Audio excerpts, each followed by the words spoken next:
how to access the story of the week. So the story of the week, it's always going to be on Pearson.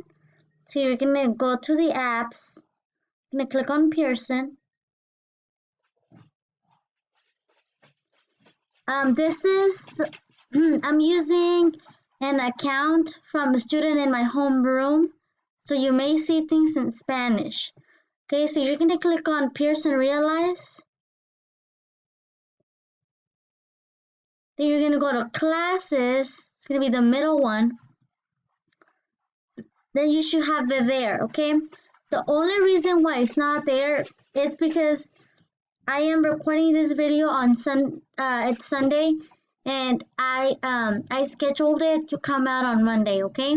But once you log in on Monday, you should be able to see it right here on the assignments, okay? If you have any questions, please let me know. Drop a comment on the assignment tab, or you can call me.